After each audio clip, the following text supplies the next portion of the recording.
Hi everybody, welcome back to Cooking Ins and Outs. Today I'm going to show you guys how to season a cast iron frying pan. Now this frying pan I got from my mom. She found it in a house, old garage, somewhere like that. And it's probably about 30 or 40 years old, I would say at the least. It was in horrible condition, terrible condition. It was rusty, the coating was peeling off. I took the liberty of wire wheeling it. So now I figured it's time to show you guys how to season a cast iron pan.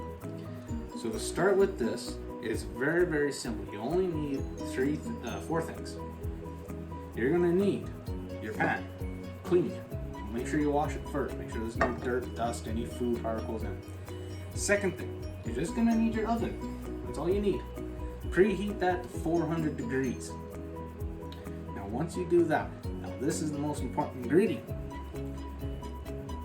You need oil, just regular cooking oil. I use canola, it works fine.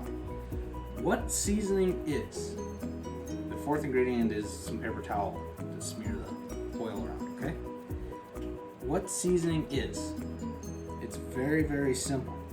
Seasoning a cast iron pan isn't a chemical that you put on, it's oil. What seasoning is oil basically baked onto the pan. Now I've done this multiple times. I've done this with griddles, I've done this with frying pans, and it works. That's what I'm going to show you guys. It's a very cheap, very efficient way to do it. So you got your oven preheated to 400 degrees. Mine's still preheating, it's almost there. Your pan is washed, and you have your oil and your paper towel. Second step, after you wash it, you want to preheat your pan. You have to preheat your pan, or else what's going to happen is with the oil is it's going to basically pool, separate. It'll look, when it's done, it's going to look like you have splatter on it, and it's going to look ugly and it's not going to be properly done. So preheat your pan. Okay, so for what I do when I'm preheating my pan, it's very simple. You're just going to actually use your oven while it's preheating. It doesn't have to be super hot. It just has to be, warm, heated up. So while it's preheating, just stick it in your oven, and then you just wait till it's preheated. Doesn't take long, maybe give it a couple minutes, 5 minutes at most. You're probably gonna want to use the oven mitt just in case. It does get a little hot. Mine's right now at 260 degrees heating up. So this is, just give it some time, have some patience, and we'll move on to the next. Okay guys, now that our pan is preheated, what we're gonna do now, we're going to add our oil and smear it. Now you want just a very, very, very little bit of oil in it. It has to be a very fine layer of oil for this to work, or else, as I said before, you're going to get it splotchy. You're going to kind of get it's not going to look very good. So just a little bit. If you put a little too much, just grab some more paper towel and just take the excess off. Grab this hot, and you're going to smear this everywhere, like everywhere. You want a handle, backside, front side, everything. Smear it around.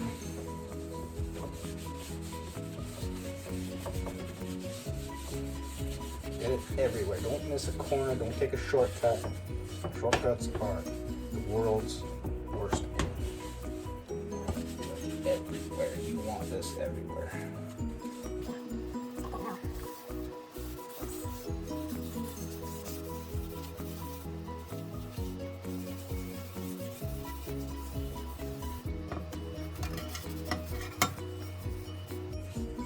Doesn't really take all that much time to do it. Just make sure it's everywhere. And just clean up the excess after. Just take that, get any little fuzzies off from your paper towel. And this is what you should have, nice and shiny, all sides. Very thin. Okay guys, now that our oven is preheated and our pan is oiled, now we're going to stick it in. So what you want to do with this is you don't stick it in like this. You stick it in upside down.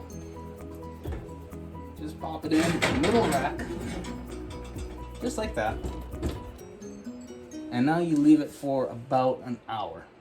And you're going to want to turn your fan on and maybe open a window because it's gonna smell like cast iron and burning oil, and you might have a little smoke. It's not too bad though, but definitely turn your fan on. Okay guys, now that that's in the oven and it's cooking for an hour, the fan's on. I just want to mention one thing to you guys about this is that this process is not a one-step process. This process is going to take you maybe 3-4 times depending on how good your pan is, the condition.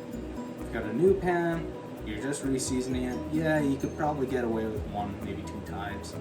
But for a pan like this one, probably get 3 or 4 times before you get it. The pan is now done at its first coat, and as you can tell, this is why I said it's not a one-step process. But if you look, it doesn't look too seasoned at all, actually. So now we're gonna do 2 or 3 coats, and I tell you guys this, that's getting really hot in my hand.